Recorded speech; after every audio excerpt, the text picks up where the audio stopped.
Good Monday morning, my friends. As always, thank you so much for tuning back in. I say this every single week, but I am so excited for you to hear today's episode.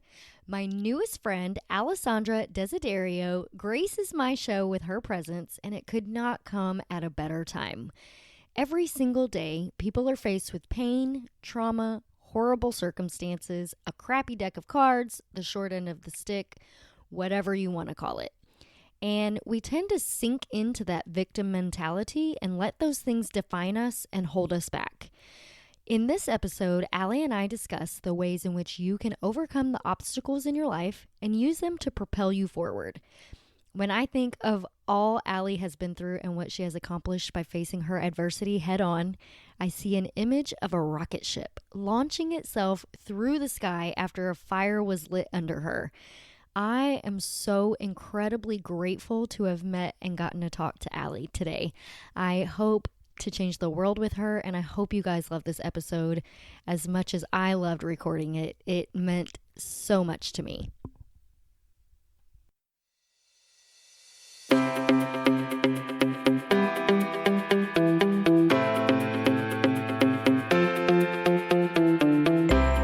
You're listening to the Live with Audacity podcast. I'm your host, Melissa Stewart. Audacity is defined by Merriam-Webster as intrepid boldness or disregard for normal constraints. And that's exactly what we have here. The Live with Audacity podcast is aimed at giving you the courage to explore your someday dreams, do things your way, and start making things happen in your life right now. I'm a mama to 4 kiddos ranging from college student to kindergartner, wife to a high school football and track coach, and a multi-passionate entrepreneur. Together with my guests, we're going to teach you how to live with audacity and intentionality, discover and utilize your unique skills and talents, and step into who you are meant to be in order to make your someday dreams a reality. Are you ready? Here we go.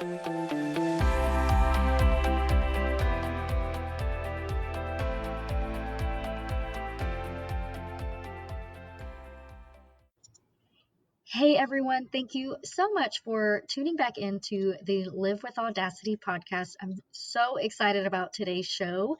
I have the lovely Aley on today. Aley, you go by Aley, right? That's right. Okay, cool. I am so excited to talk to you today. I was reading a little bit through your story, and you said that you were homeless 10 years ago, and now you have like 3+ thriving businesses and you're a 6-figure earner. And I know that had to take so much audacity and healing from stuff. So let's dive in a little bit to that. Tell me your story and kind of how you got here. Sure. Well, thanks very much for having me on your show, Melissa. I really appreciate the opportunity and just being able to share. My philosophy is that my story might have an influence on somebody who's going through something similar. So just, again, having the opportunity to share is really awesome. Thanks for that. So I was not a squared away teenager. I made a lot of choices that if I could go back, I probably wouldn't do those things. But one of those things was You and both, girl. I'm sure. Actually, I listened to one of your other shows a few episodes back with a friend of mine, Amy Lee Westervelt, and she said the same thing. She was a kind of buck wild. Well, when I was when I was 17, I got pregnant with my daughter, and she passed away. She died in my arms, and I really lost it. I decided that I just didn't want to live anymore.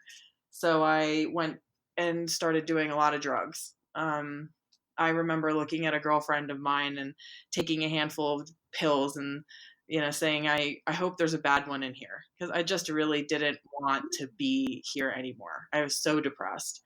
And in the midst of that, I got pregnant with my son, my oldest son.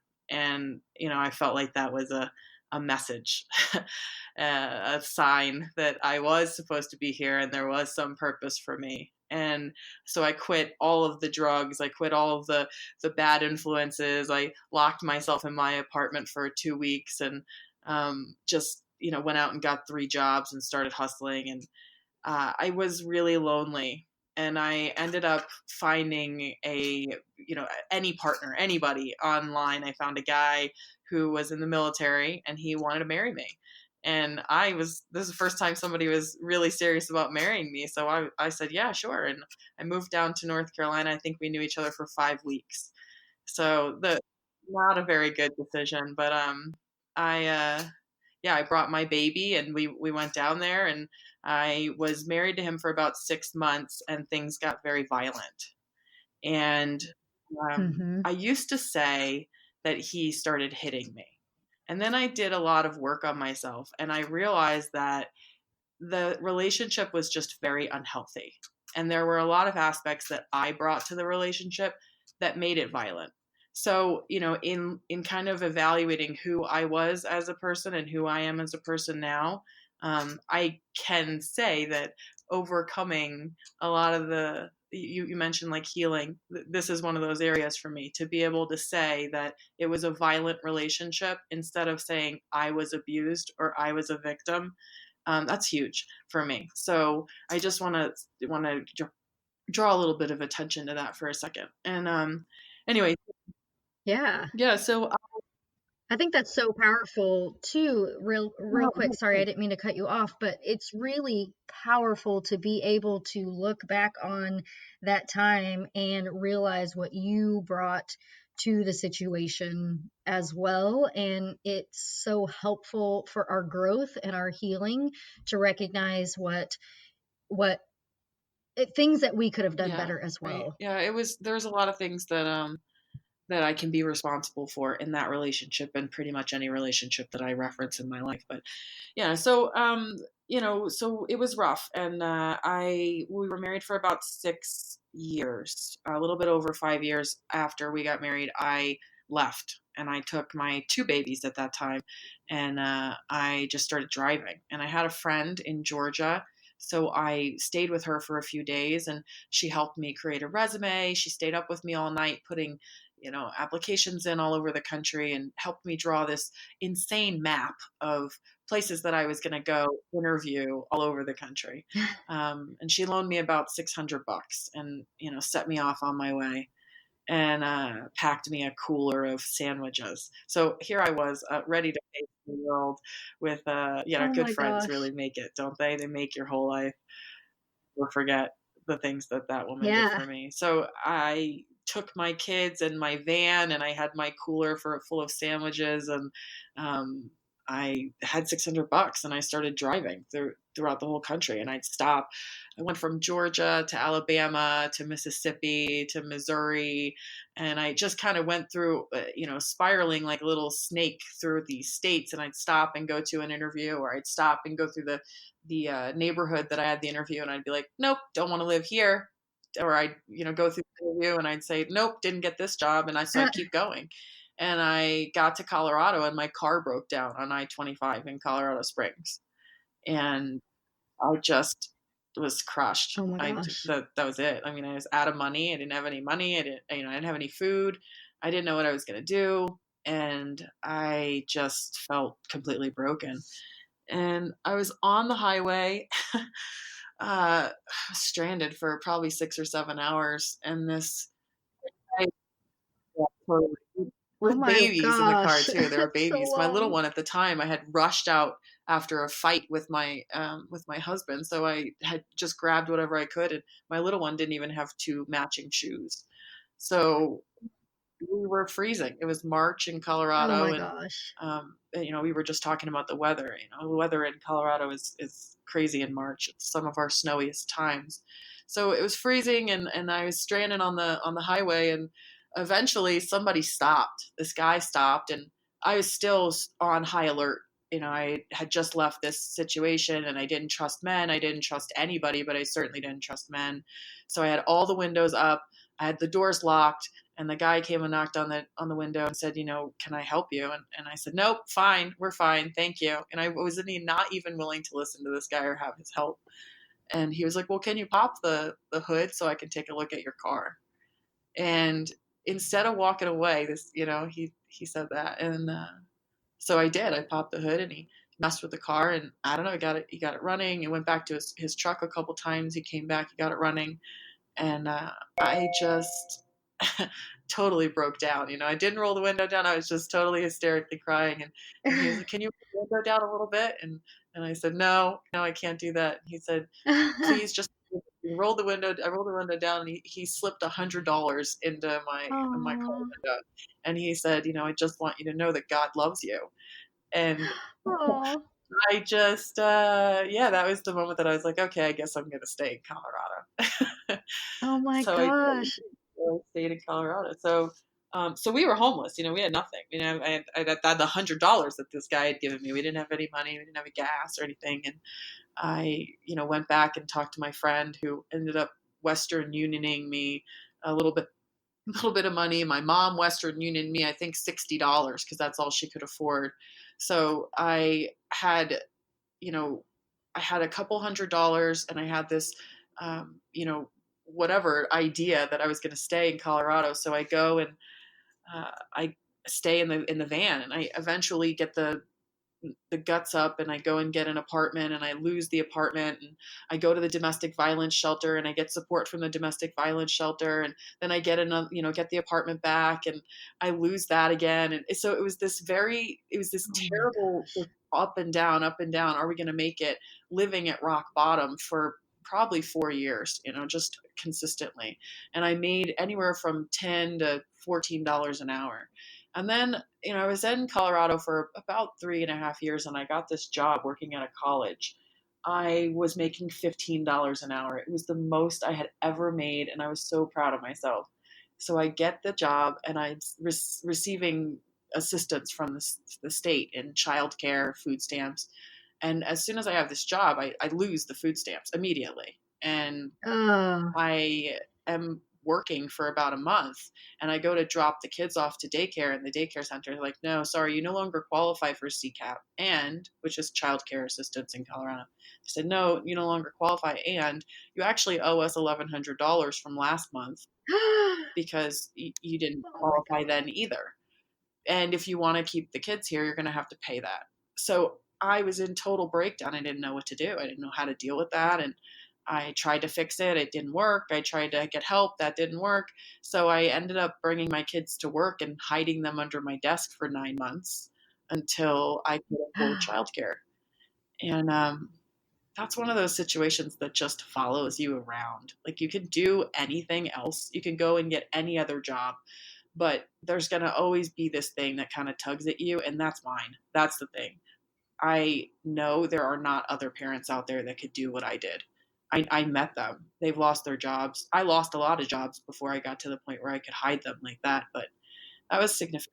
Right. Um, anyway, so yeah, so then I just kind of climbed the corporate ladder, and I got sick of working for corporate right around the same time that my dad died. And I didn't want to do it anymore. I didn't want to work in a corporate environment. I didn't want to be in somebody else's time, space continuum where they're sucking me into their black hole all the time. I just was tired of it. I didn't want to do it.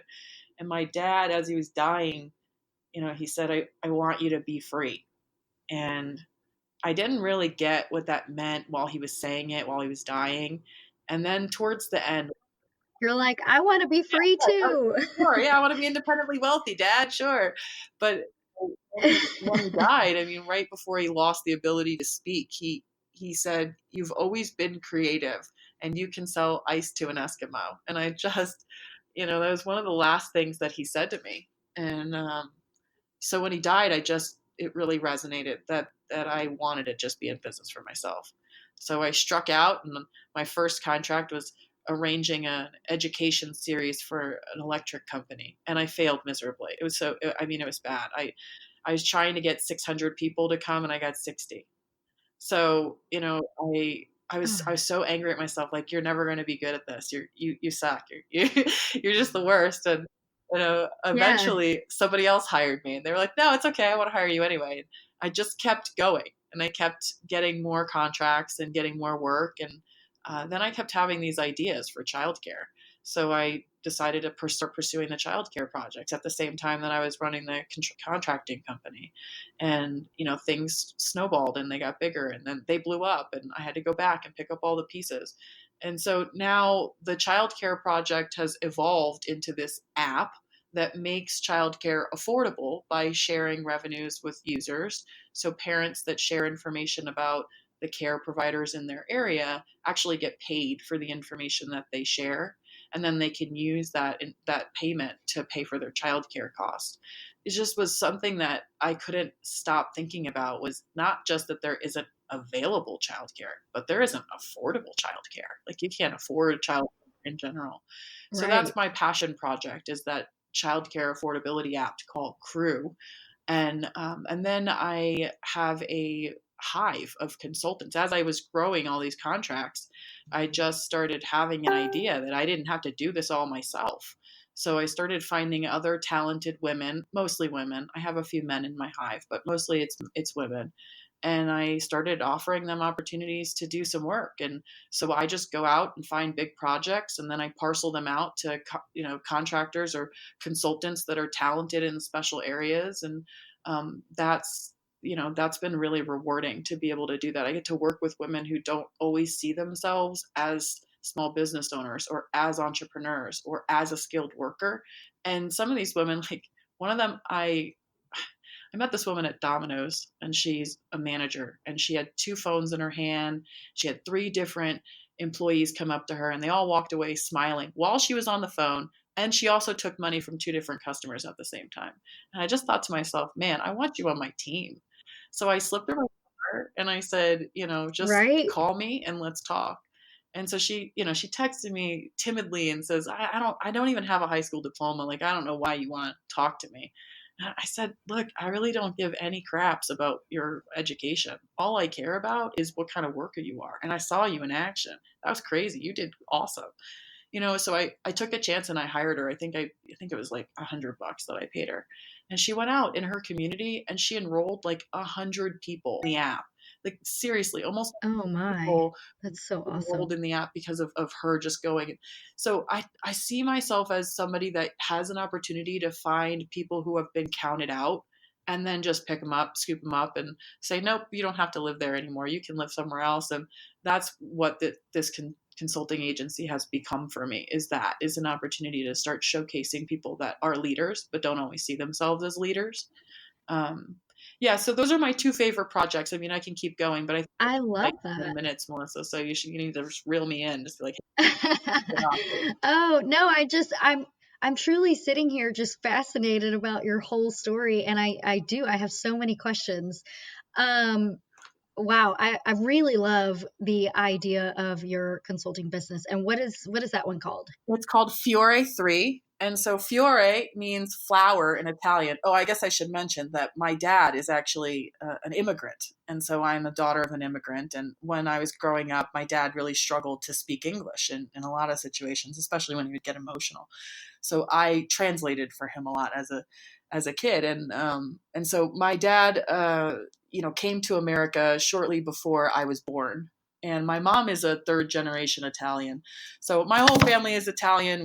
We're really loud. We talk a lot, obviously, and fight for attention. But yeah, so fiore in Italian is flower, and it was significant for me because there are these three seeds that I see that we can plant. And when I started the company, I thought that the three seeds were like sales and business development and public relations and human resources. But then as I started to grow and have more women come on, I started to realize that it was much bigger than just what we were offering service wise. That the three seeds are actually the ability to grab people that don't see themselves as leaders, train them as leaders, and then set them free in the workforce and have them create their own teams. And so that's really what the three seeds, the three flowers of Fiore are. So it's Fiore 3 Consulting, and that's the name of it. And so we're all I love over the that. web, just like everybody else. So cool. I love that idea because it's so fun to grab people that you can tell are so capable of so much and get them to believe in themselves. I think that's so powerful, and um I love that so much. Um Tell me, okay, real quick, I wanted to ask, your daughter that you lost, was that, if you don't want to give any more details, that you don't have to, but I'm just curious, like, was she a newborn or? Yeah, so she was born prematurely. She was born Okay. at 27 and a half weeks. And Wow. yeah, so that she was very, very tiny. And she didn't live very long. She lived a couple of days, and so she died in my arms. And I was really drugged up, like when you're a teenager and you lose a baby, man, they pump you. Back then, they pumped you with a lot of drugs to keep you calm. For So there was a sure. lot of things that I didn't get to do or say, and I didn't know to do, right? Like now, I love Facebook. I love social media because you get to see everybody's lives, and a lot of the time they're unfiltered. Maybe they're filtered a little bit, but I've seen people that have buried, their babies, or that have stillborn babies, and they get to give those babies funerals, and they get to, carry a piece of that baby or that little person with them forever. And I don't get that with Gabriella. Like I'm never gonna have those things, right? Because I for what all the reasons that I have, right? Right. I just am not gonna get those things. But I have a lot of memories, and I get to carry that, and I get to create a memorial for her every year. So every year I go to a local waterfall here, and I put roses down, one for every year. So this year she'd be 16, like her birthday's on February Oh my 16th. gosh. So yeah, so funny, my friends actually follow this, because although I don't have my daughter's ashes or a resting place for her, I do have this, consistent memorial that I offer for her every single year. And um, my friends and my family, they know that, so they participate in that, and that's been able to grow her own legacy. Even though she was a baby, she has her own legacy. So I that's one of the things that I'm really passionate about, is people being able to feel like they can move on, or that they can move past things like this, and then offer support to other families and to other people. And that's not to say like you're ever going to forget about your child. I think of my daughter every day, Of course. and I'm never going to get over her or move on past her memory. But to be able to move Right. through life and move on in life, and contribute to others and other people's, children's memories, that's been one of the greatest gifts. I mean, a lot of my friends will reach out to me when they have a miscarriage, or they lose a baby, or they have a friend that loses a baby, and say, will you please talk to this person? And I find that to be one of the greatest Oh, honors that I could ever be asked, just because you know yeah. I I think it's one of the worst things that you can go through. So to have somebody that wants to support 100%. you there is, amazing. I'm all teary-eyed over here. It's so big what you're doing. Wow. Sorry. That just totally got me. Gets me every time, I man. just I'm telling can't. you, it's I am so grateful that you shared that with us, and that you didn't hide it, because I think it's just so powerful that we open that communication about it, and that you don't ever get over it, and you don't ever fully heal from it, but you, like you said, now she is living on in her own legacy that you've built for her, and it's just so yeah. powerful. So, man, I'm so glad that you told our listeners about Gabriella, and I'm so glad for what you're doing with her memory. Um, okay, I'm gonna pull myself back together. Listen, I just, like That was I know you're emotional, but I really appreciate your emotion here, because it allows me to connect with you, and for me to get that how important my daughter was to me. and how important she still is to me every single day, right? That I get to be a source of support to other people because of my daughter. Like, that's the gift that she gave to me. She gave me that. And so for you to just understand and acknowledge that in this conversation, I wish that we were together so I could hug you, because that's really what I feel like you did, is you just hugged me in this conversation. So thanks for that.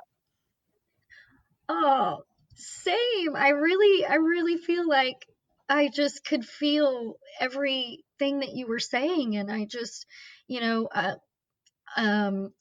call it an empath or whatever, but I just I can just feel your emotions about her and how important and um, just so moving that her life, no matter how short it was, is in not just your life, but so many other people's lives, and helping them cope with loss the same way. So I just thank you so much for sharing that with me. It was so big. Um, tell me a little bit about what. Tell me a little bit about the work that you've had to do since leaving North Carolina. Is that's where you said you were, right? Yep, I was in North Carolina when I left Colorado. I had a couple stops in between there, but um, I mean, I did any work. I've always been a pretty hard worker. I had a lot of jobs as a teenager, but the work on myself, Well, I want to really focus in on the work you did yeah. on yourself, and how you dealt with moving on from what presumably felt like failure, um, and how you dealt with that, and how you learned to use it, heal from it, and hopefully use it to your advantage. There were some key things that I did. I'm gonna give you like 5 or 6, because I could probably keep going, and I don't want to go on these things, but there were a few things that I did. I mean, number one was I went to the domestic violence shelter. And that's like one of the hardest things. I subsequently became a victim advocate after I started to heal. I wanted to help other people. Most people want to help other people. Like, that's something that we as humans are just built to do. Most people want to help other people. So when you've gone through something significant, like having multiple broken bones and having somebody look at you in a hospital bed and said, I'm going to take your kids away if you don't leave this relationship. If you have something like that that's happened, that actually helps a lot of people when you start sharing it. And I didn't know that at first, but when I went to the domestic violence shelter and I started getting help and I started listening to other people, I started hearing stuff like that. And I started hearing these situations that I remember this one woman talking about how her husband at the time had a knife to her neck, and he started to cut her throat. Oh my God. And she was, like, she was terrified. She thought she was going to die. She thought she was going to die right there. And that was the moment that was what had her leave. She had left previously like 14 or 15 times before, but that was the moment that had her leave, when he started to cut her neck. And I was listening to her story, and all I could think about was my own situation. And I had, been in the kitchen, and I was cowered down, and my ex-husband had this frying pan and he was hitting me with it. And I really thought I was going to die. Like, he kept hitting my head. And I actually have a permanent brain injury as a result of this situation. Oh But my God. that wasn't the situation that had me leave. Right. So when I was listening to this woman share herself, I got the ability to start putting my own stories together and realize that these were things that if I could start sharing, like if I were able to go in a room of people and say, yeah, somebody beat me with a frying pan until I was unconscious and now I have permanent damage. That is something that I get to say to people, and somebody that's dealing with something like that right now hears that, they don't want to stay in that situation anymore. They want to leave. So, being in a structured place like a domestic violence shelter, or a program that was situate being in a program that was designed to support victims of domestic violence or victims of abuse or rape victims or sexual assault victims had made such a huge difference because it had specific things that I could do to help get myself better, to make myself better, to heal myself, to have conversations, to find new resources. So number one for me as a recommendation is go to the right kind of therapist, whether it be a domestic violence shelter to help you figure that out, or the United Way will help you figure that out. There are lots of organizations that will help you find the right doctor for free. Now, it doesn't mean that the doctor will be free. Some of these situations, you have to pay, but that getting yourself the right kind of therapy is number one. That's my recommendation, number one. Number two is face yourself outward. Somebody told me a long time ago that when their kid started messing up in school, that he turned him outward and he became a different person. And that really stuck with me. And so I I say that to my kids all the time, like, have you turned yourself outward today?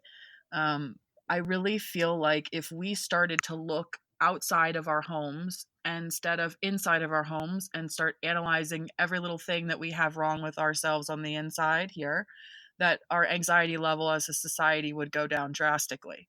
So, going out and really looking at what we have to give to others and pointing ourselves out into the community, that is number two. And that can be, as simple as you making cupcakes for your kids' school, or it can be as detailed as you being a prison entrepreneur program mentor and, looking over a prisoner's potential business plan so that when they get out of prison, they don't go back to prison. By the way, that's a Oh my legit. gosh, I love that. It's awesome. I've been a volunteer with them for 6 years now. It's pep.org, PEP.org. Totally recommend it if you're looking for something to do. And it's a pretty simple volunteer opportunity. So anyway, facing yourself outward is number two for me. I think that really makes a huge difference.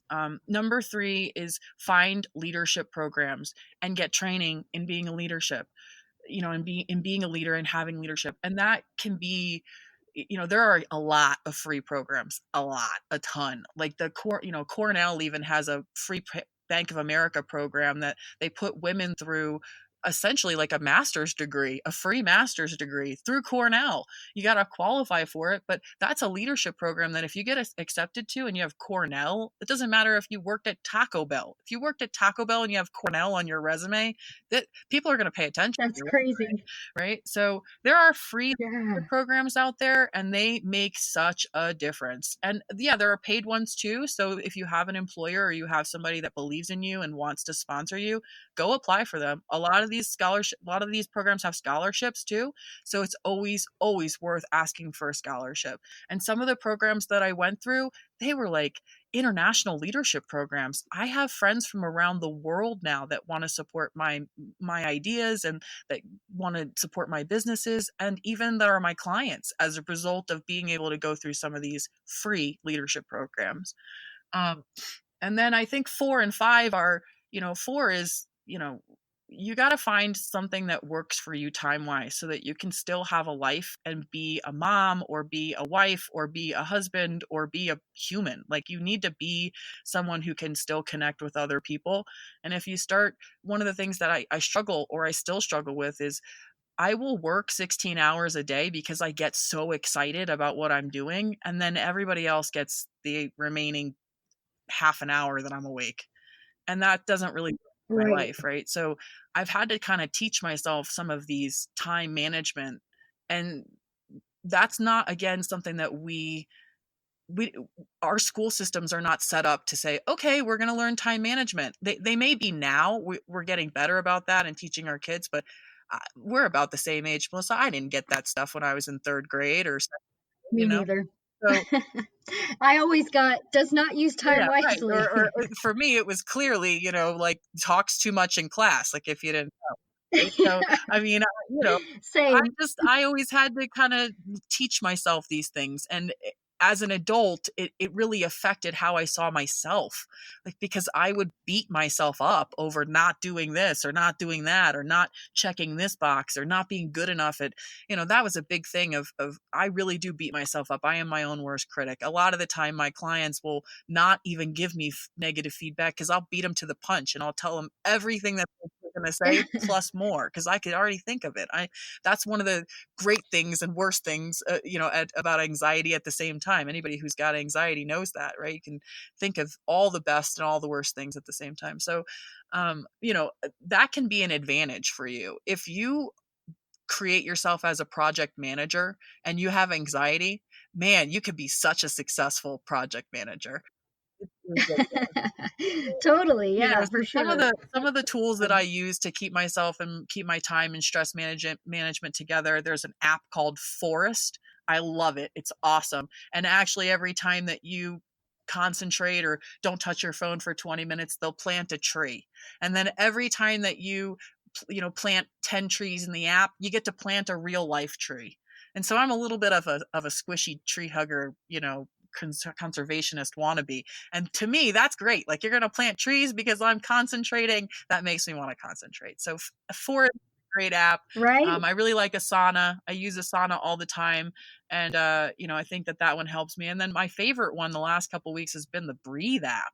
It's a free app and I just been using it. It's been helping a lot.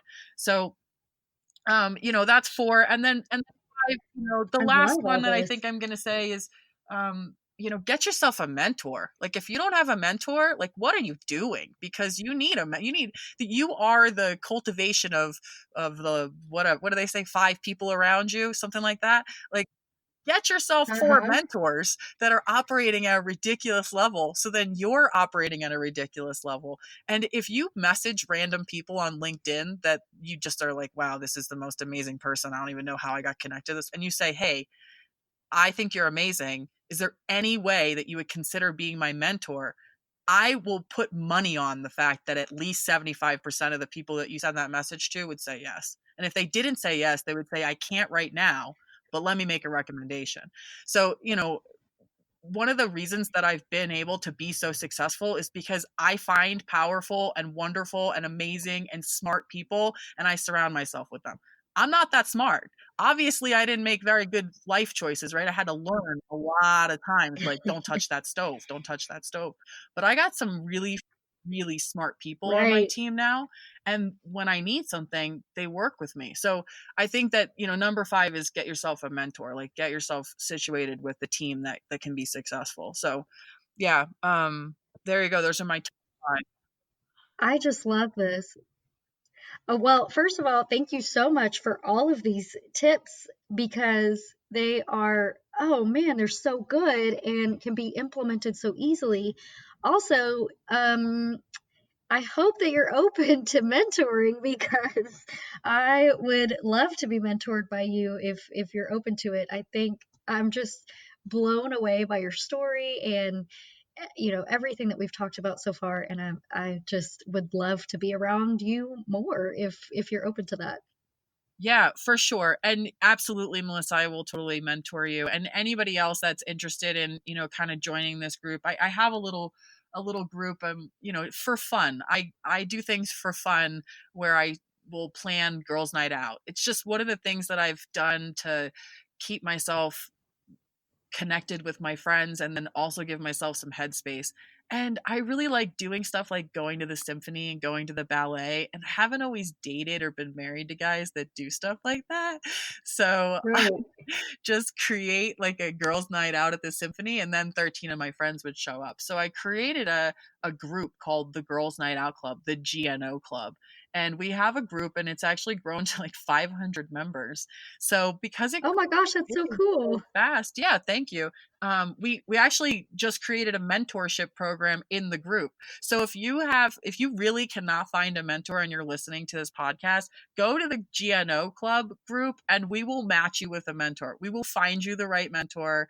They may be here in Colorado, they may not be, but if you're open to having either an international, national, or Coloradan, as a mentor, I can promise you that there's somebody in the group that will be a mentor to you. If I don't have the capacity to be your personal mentor, but and Melissa, with you, I'd love to work with you on your podcast and your brand too. I think it's great.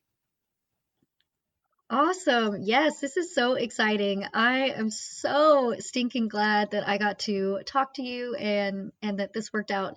Um, thank you so much for being here.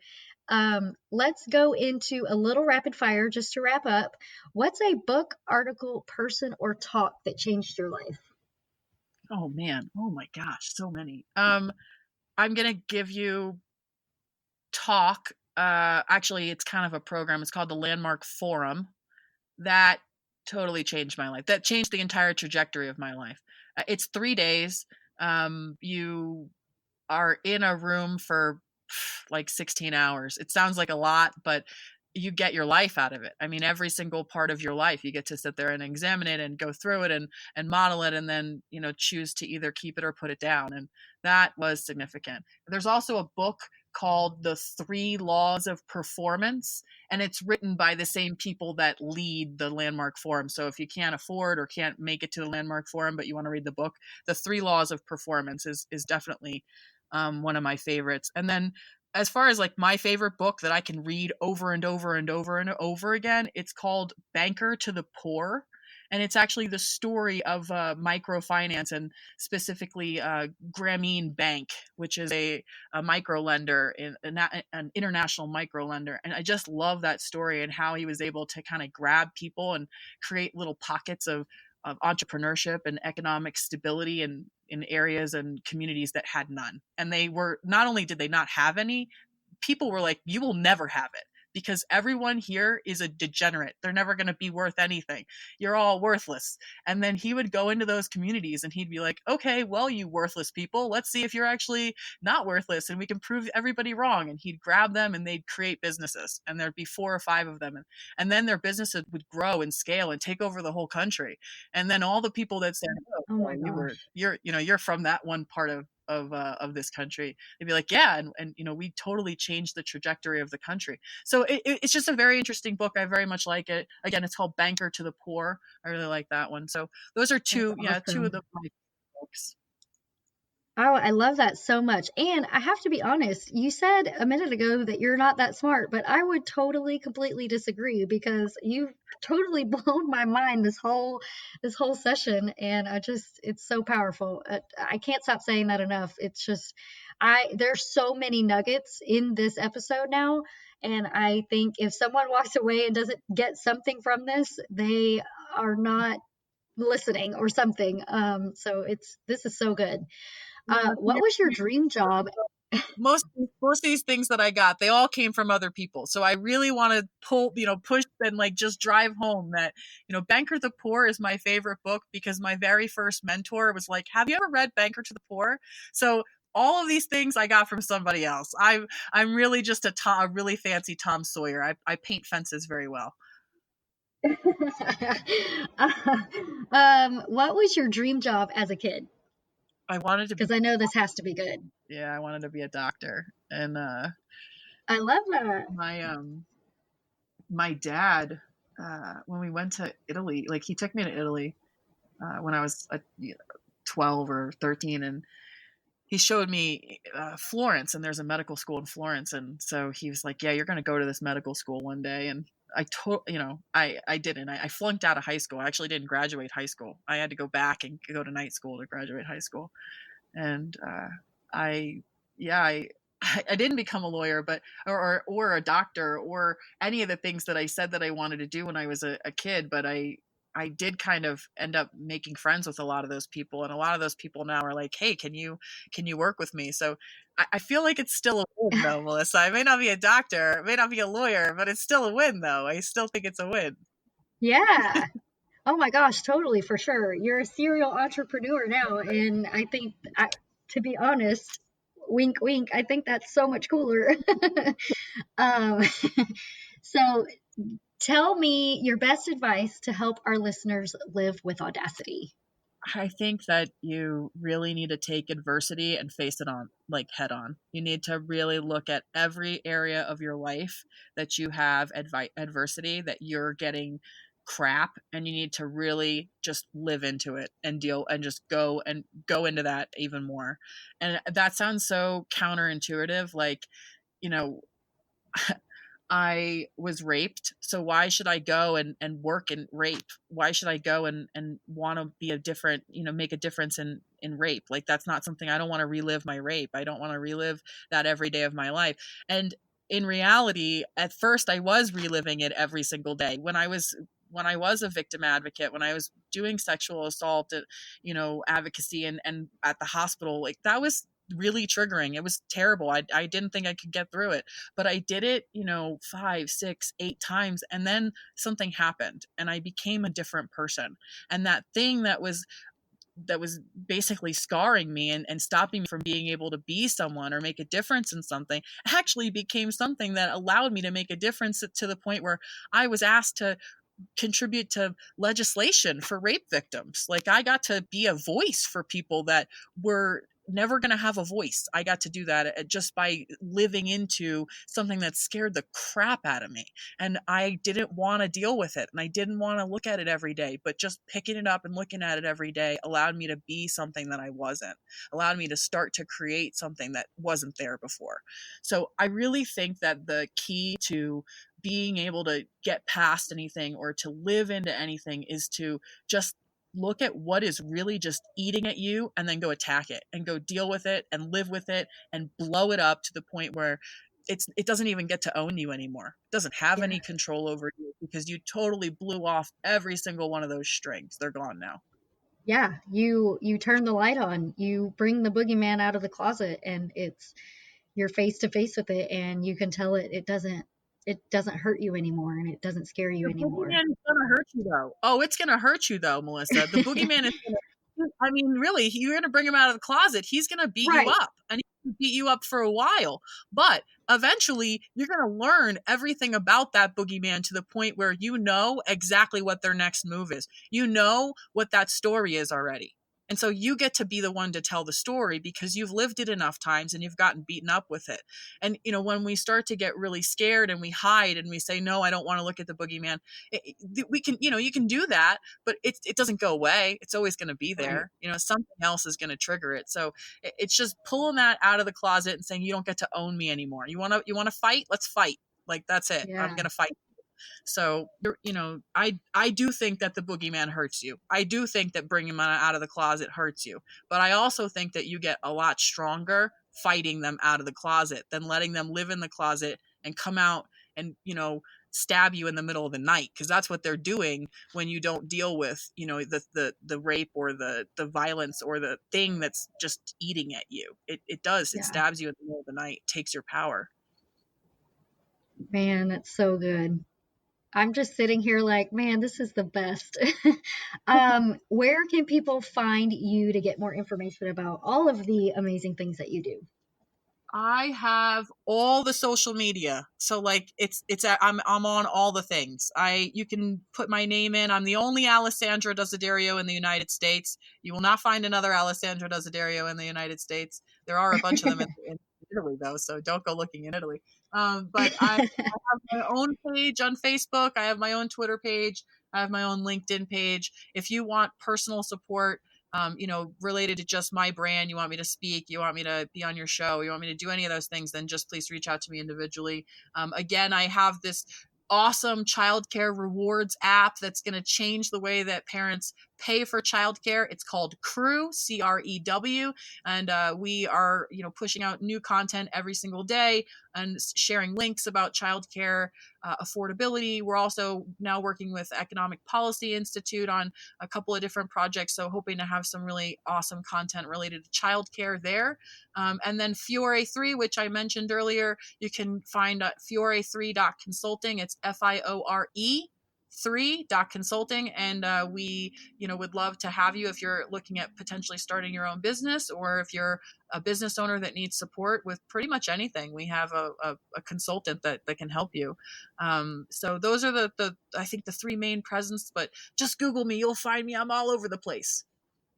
For sure, for sure. And I'm going to put all these links also in the show notes too. So, guys, if you are interested in any of the things that we talked about today, definitely visit my page, mmstewartco.com/livewithaudacity. I will have all of Aley's information up there and all the links so you can find her anywhere.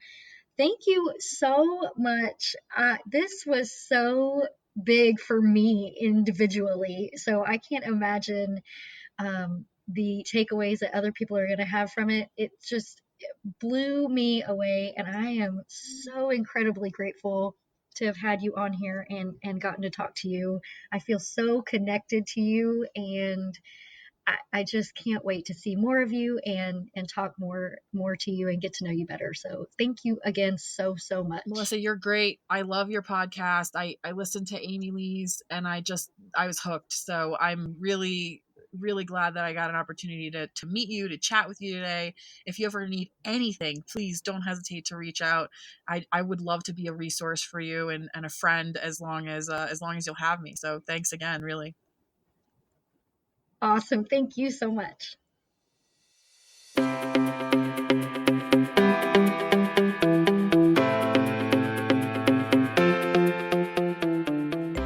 Did you love this episode of the Live with Audacity podcast as much as I did? I know you did. So if that's true, please head on over to iTunes or wherever you listen to podcasts, subscribe, leave me a review. Please let me know how I'm doing, and I hope to see you next week.